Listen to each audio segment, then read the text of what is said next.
Coming up in today's newscast, Hamas manages to hack dozens of IDF soldiers' smartphones. Prime Minister Netanyahu accepts Putin's invite to watch the World Cup in Moscow.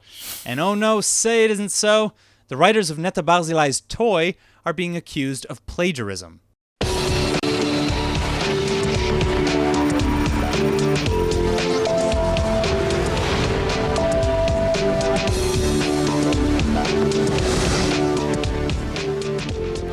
Hamas cyber spies have just managed to successfully hack hundreds of smartphones belonging to Israeli soldiers stationed near the Gaza border. According to the IDF, this operation was detected relatively quickly and before it erupted into major security breach. But considering Hamas was able to access these phones secretly and even activate cameras and recording features over several weeks, this is a significant threat to Israeli cybersecurity. This isn't the first time Hamas has targeted Israelis through their phones. This latest hack followed a similar strategy from before. Hamas agents developed a fake dating app as well as a fake World Cup app and coaxed IDF soldiers into downloading the app using fake Facebook accounts online. Typically, the accounts disguised Hamas spies as attractive young women who forged relationships as early as 2017, which lended credibility to the Trojan Horse apps. And as soon as soldiers downloaded them, the apps immediately hacked the phone, giving Hamas agents full access to the phone's features, history, GPS, and address book. IDF spokespeople have implied that as many as hundreds of IDF soldiers fell for the ruse at some level, and that hacks may have even revealed the inside of military bases or IDF strategies. The apps were available for download on the Google Play Store for Android devices, and there's no word yet on whether or not any classified intelligence was stolen in these hacks. For now, it's unclear if Hamas agents actually even operated in the Gaza Strip or if they were based elsewhere. Officials minimize the potential damage and say that the operation was caught and busted in a matter of weeks. Still, this proves that Hamas is not only prepared to get creative, but also fully capable of creating a convincing digital smokescreen. Residents in northern Israel were woken up this morning to a 4.1 magnitude earthquake coming from underneath the Kinneret, or the Sea of Galilee. According to the Geophysical Institute of Israel, the quake hit for just about 10 seconds around 4:50 in the morning and was followed by 3 smaller aftershocks over the next few hours. But while no damages or injuries were reported this time, Israelis are again reminded of how underprepared the infrastructure here really is. Experts have for years been warning that a 6-point earthquake or higher is long overdue, and if nothing is done, thousands could die and tens of thousands would be displaced. Here with more is Shlomi Adar, global crisis professional and CEO of Shlomi Adar Security Infrastructure Experts. Thank you so much. It's a pleasure to have you here with us. Thank you. So my first question, how do experts know that we're due for such a large earthquake? Actually, they doesn't know. And this region, it's all the time we have earthquake. So it's a measure of the volume of the earthquake. We doesn't know exactly, okay. But we have early signs. We put some sensor on the sea. So if we have earthquake on the sea, this is the major area that usually we have earthquake. We have some sensor next to the beach, crossed Israel. So we have a few second alarms before the tsunami. So this is one of the signs, but actually we don't know. This area is very vulnerable of earthquake because we have. We're right on that Jordan Valley fault line. Yes. So okay, so it's basically expected, even if we don't know, that we're due for an earthquake. We know that an earthquake is going to come. Yes. Statistic, it's supposed to be in the next decade.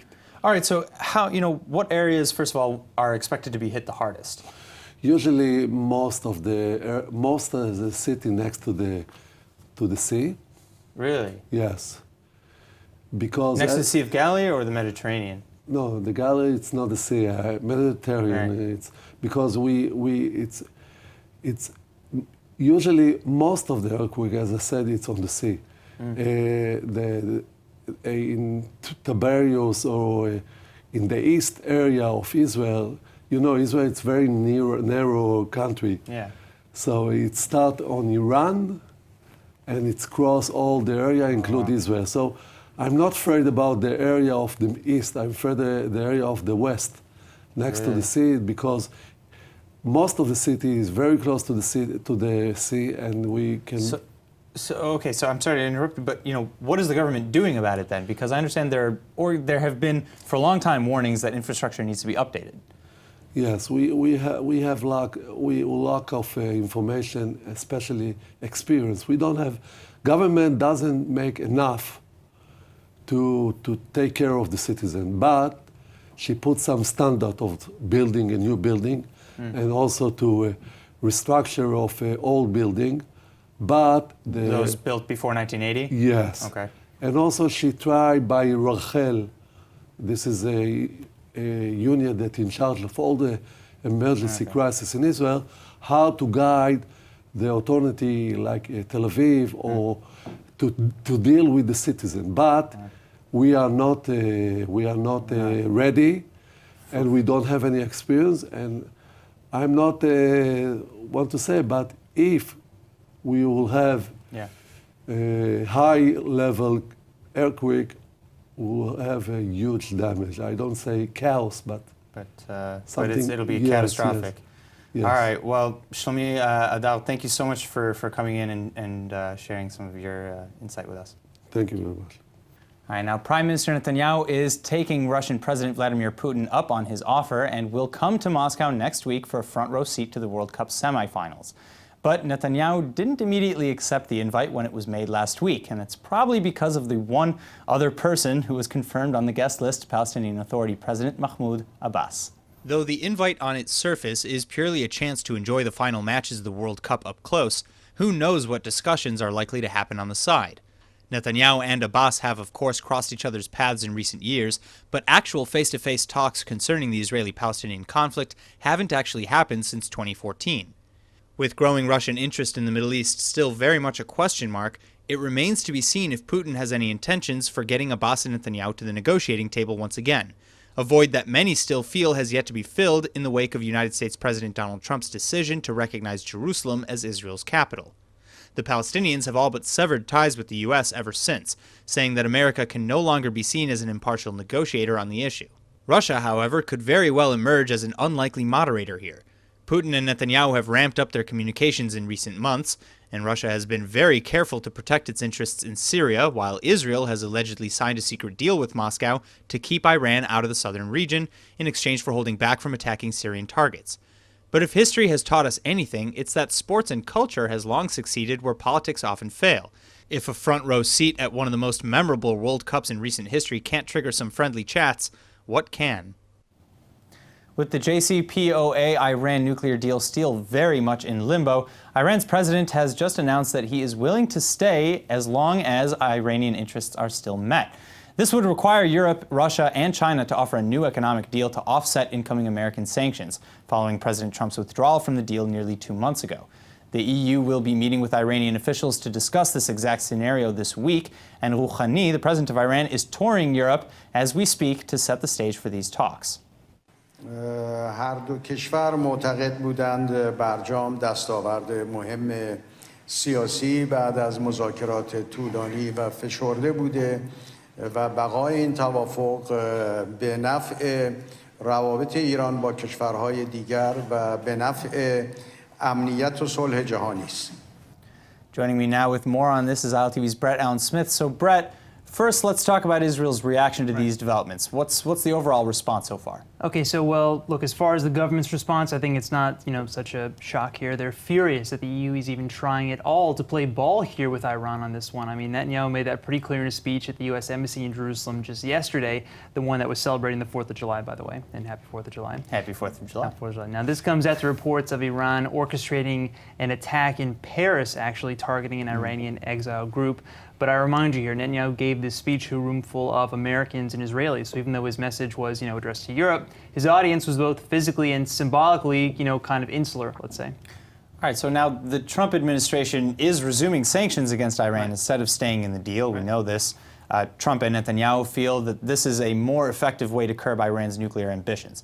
So how likely is it that Russia, China, and the EU will actually be able to offset those sanctions to keep Iran at the table? Well, look, I'd say that anything's, certainly possible here, but nothing is easy. I mean, for one thing, Trump has threatened to apply similar sanctions to any countries that continue doing business with Iran, trying to make them, stay out of the deal. Now, the biggest threat he's made of all is to halt oil exports from Iran, which would probably be, a game ender for the regime if that were to happen.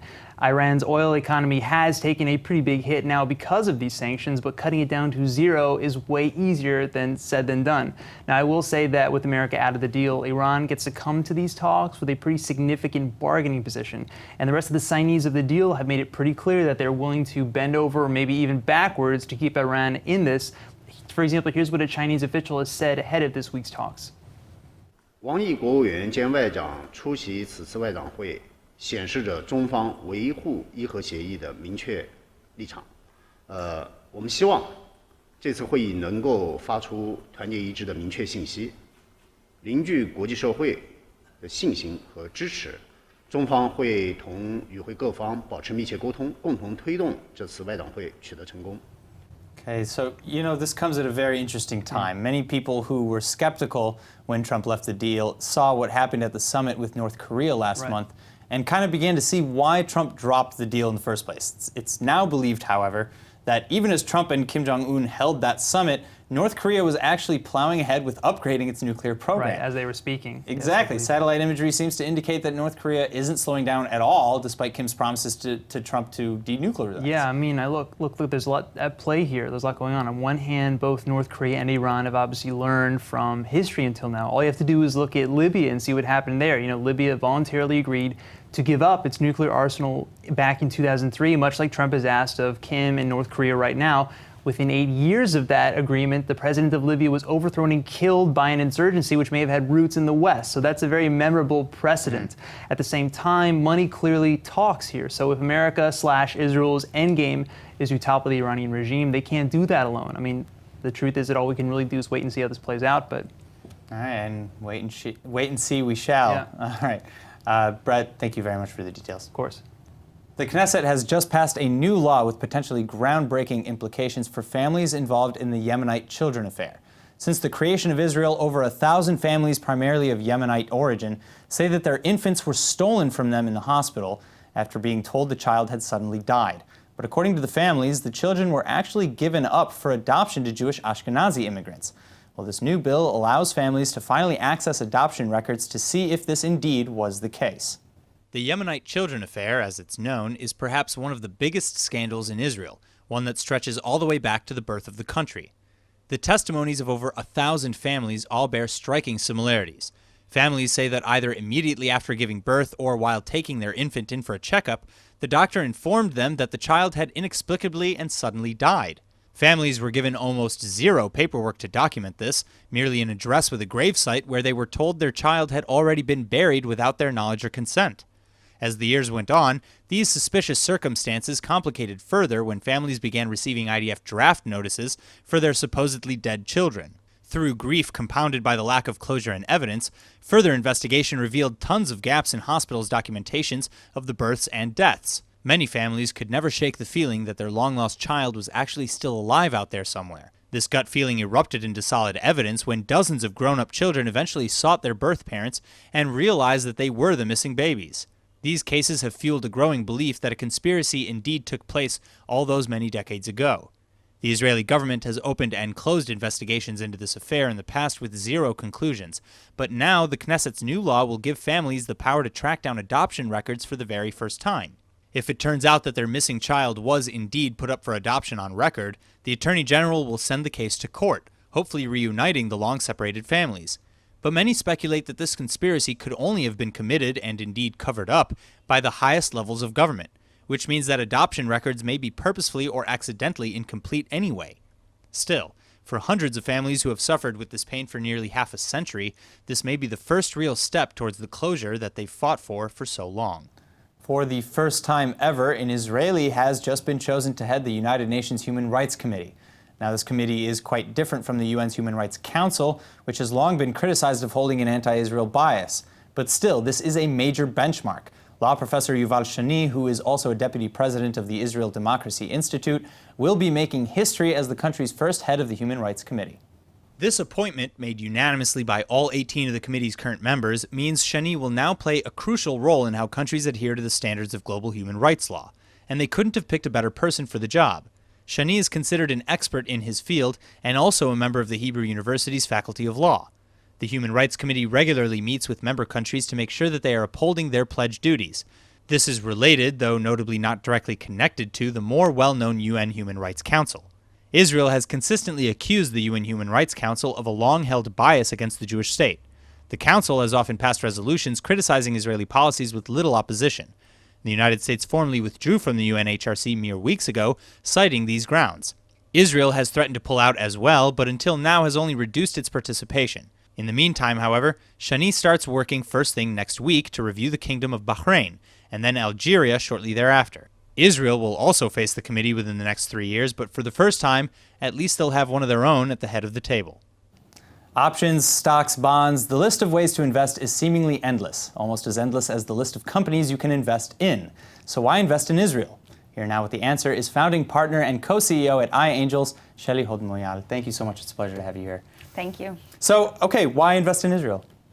Well, I think Israel has established itself as a significant tech powerhouse with a lot of talent, entrepreneurial talent, with a supportive ecosystem, also with a lot of global corporates interested in partnering with Israeli technology entrepreneurs to create larger companies. But so is there something unique to the Israeli market, though? Yeah, I mean, absolutely. Israel has been forever, well, not forever, but for the last 70 years. We've always had to deal with a lack of resources. So we became very good at utilizing limited resources to create the most out of what we have, whether it's agriculture or water. We've also always have to defend ourselves against a lot of enemies. So that has built a lot of technologies around defense, around cybersecurity. And so over the last couple of decades, we've created a lot of know-how and a lot of abilities in these areas, which are admired by other people in the world. So we have a lot of intellectual capital here, Right. basically, that kind of has spread into every facet, it seems. So, why invest through iAngels? What is it that iAngels is doing? So the thing about VC investing is that good due diligence and research is only a part of the investment process. And in fact, in order to get to the best opportunities and the best entrepreneurs, you need to have access. People need to know about you, and they want to have you as an investor. And so most of our community of investors, they're very savvy, they're very sophisticated investors from all over the world, but they have a full-time job, they do other things, and they're remote from Israel. So they see us as their eyes and ears here. They know we have a team on the ground, that we meet with entrepreneurs, that we join their boards, that we add value to them, and that we provide them with opportunities that we've looked at carefully. And then, so, what's the minimum investment needed, to get into, to the Israeli market, really, for an individual, say? So it really depends. When you go individually and you want to get into a very good deal, then first of all, capital won't be enough. You'll also need to have some sort of added value. And depending on the round, you might be required to invest anywhere between $200,000 to millions. But when you invest through us and through our platform, actually the minimum investment is $10,000. Oh, wow. The average is higher, but still it provides investors with the ability to come in and actually build a portfolio of investments. All right. Well, Shelley, thank you so much for coming in and sharing this about iAngels and why people should invest in Israel, and they should. Thank you so much for coming in. Thank you. All right, now I hate to even say this, but the writers of Netta Barzila's Eurovision-winning song Toy are being accused of plagiarizing the song. Not only that, they've just been hit with a letter from Universal Music Studios, one of the largest music companies in the world, saying that Universal is preparing to take this to court. The letter claims that Toy was copied from the well-known song by the White Stripes, Seven Nation Army. Please say it isn't so. Doron Medali and Stav Beger face a potentially devastating copyright infringement lawsuit if Universal does indeed proceed with legal action. The two compose not only Toy, but tons of other well-known contemporary Israeli beats. Medali is currently en route to the United States to try and solve this crisis face-to-face before it escalates into something worse. And why do I say crisis? Well, if Universal were to win this case, it would not only disqualify Netta's Eurovision win a few months ago, but also probably cost Israel the honor of hosting next year's Eurovision too. Now, Netta herself has nothing to do with this potential case. She isn't one of the writers of Toy, merely its vessel. And many feel that this lawsuit is nothing short of ridiculous considering how dramatically different Toy is from Seven Nation Army. But at the same time, many Israeli music critics did point out similarities to Seven Nation Army's bassline back when Netta's track first was released. What's worse, when the two songs are literally overlapped on top of each other as a mashup, the tracks do seem to merge with almost perfect timing, rhythm, and musical intonation. Still, for anyone who's heard Seven Nation Army, the composition is a relatively simple repetition of familiar chords and beats, so it may be a stretch to accuse anyone of copying it. But you know what? Give them a listen, and you be the judge. Going up against the world's #1 seed in tennis is quite the honor, or a nightmare, depending on who you ask. For Israeli tennis star Sela, it was the latter, as 17-time Grand Slam winner Rafael Nadal defeated him seemingly with ease, ending Sela's hopes in advancing at Wimbledon. Rafael Nadal made it look easy, just like he always does. Unfortunately, the world's top-ranked tennis player did it against Israel's Sela, sweeping the Israeli star in straight sets to advance to the next round of Wimbledon. Though Sela is Israel's best tennis player, he didn't put up much of a fight against Nadal, going down in just an hour and 50 minutes, an unusually quick pace for a men's tennis match. The fast battle was also in part due to the Grand Slam's new 25-second rule, forcing players to serve within 25 seconds of each point. Sela can now say he's also victim, though, to one of Nadal's best plays ever, an acrobatic reverse pirouette that's making highlight reels across the globe. The 33-year-old Israeli managed to threaten Nadal's progress for a quick blink of the eye, breaking in the opening game of the third and final set.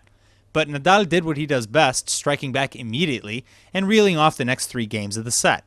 While Sela managed to win a few games throughout the match, it wasn't nearly enough to beat Nadal.